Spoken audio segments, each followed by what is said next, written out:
বন্ধুরা, আন্তর্জাতিক ভূরাজনীতিতে ভারতের অবস্থান এখন আর আগের মতো নরমপন্থী নেই। একটা সময় ছিল যখন ভারতের পরোপকার বা অতিরিক্ত আতিথেয়তাকে অনেকে আমাদের দুর্বলতা বা অক্ষমতা বলে ভুল করত। কিন্তু আজ 2026 সালে দাঁড়িয়ে ভারত এক নতুন এবং কঠোর রূপে আত্মপ্রকাশ করেছে।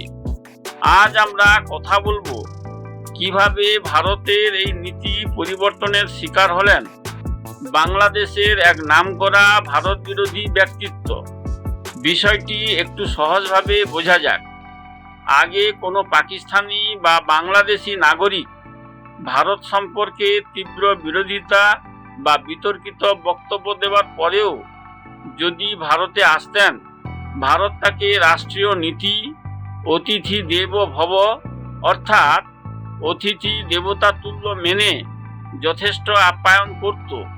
শত্রু হলেও অতিথির মর্যাদায় কমতি হতো না। কিন্তু 2014 সালের পর থেকে ভারতের এই পররাষ্ট্র নীতিতে এক আমূল পরিবর্তন এসেছে।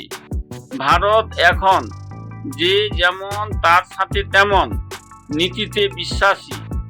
এখন আর ভারত বিরোধীদের কোনোভাবেই রেয়াত করা হচ্ছে না, বরং যারা প্রতিনিয়ত ভারতের বিরুদ্ধে বিষোদ্গার করছে তাদের চিহ্নিত করে সরাসরি ব্ল্যাকলিস্ট বা কালো তালিকাভুক্ত করা হচ্ছে, যাতে তারা ভারতের মাটিতে পা রাখার অধিকারই না পায়।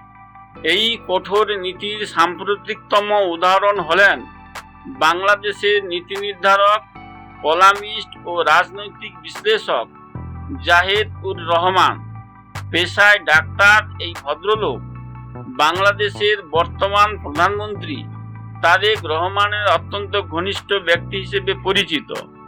গত 15 জুন দিল্লিতে অনুষ্ঠিত ইন্ডিয়ান ওশেন রিম অ্যাসোসিয়েশন এ বাংলাদেশের প্রতিনিধিত্ব করতে তিনি ভারতে এসেছিলেন।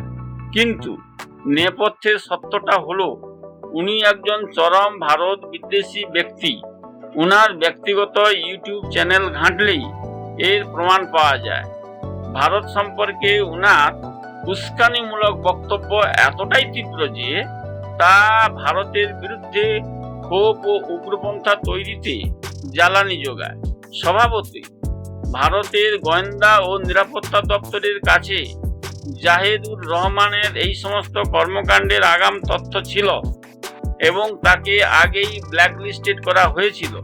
ফলে 15 জুন তিনি যখন দিল্লির ইন্দিরা গান্ধী আন্তর্জাতিক বিমানবন্দরে এসে পৌঁছান, তখন তার প্রোফাইল পুনরায় যাচাই করা হয়। ব্ল্যাকলিস্টে নাম থাকায় তাকে প্রায় 2 ঘন্টা বিমানবন্দরে বসিয়ে রাখা হয় এবং ভারতে প্রবেশের অনুমতি দেওয়া হয়নি। চরম অপমানিত বোধ করে রহমান সাহেব শেষ পর্যন্ত বাংলাদেশেই ফিরে যেতে বাধ্য হন। ভারতের এই নতুন এবং কড়া অবস্থানকে আমি ব্যক্তিগতভাবে স্বাগত জানাই।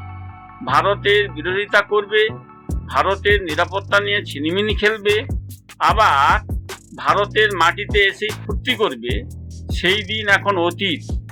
ভারত এখন নিজের সার্বভৌমত্ব এবং সম্মান রক্ষায় বিন্দুমাত্র আপোস করতে রাজি নয়। বন্ধুরা, ভারতের এই কড়া পদক্ষেপ এবং নীতি পরিবর্তন আপনাদের কেমন লেগেছে? আপনারা কি মনে করেন ভারত একদম সঠিক জবাব দিয়েছে? অবশ্যই আপনাদের মূল্যবান মতামত নিচে কমেন্ট বক্সে লিখে জানান। ভিডিওটি ভালো লাগলে লাইক এবং বন্ধুদের সাথে শেয়ার করতে ভুলবেন না। আর এই ধরনের ভূরাজনীতি এবং বিশ্লেষণধর্মী ভিডিও নিয়মিত দেখতে চাইলে চ্যানেলটি এখনই সাবস্ক্রাইব করে রাখুন। দেখা হচ্ছে পরের ভিডিওতে। সবাই ভালো থাকবেন। নমস্কার। জয় হিন্দ।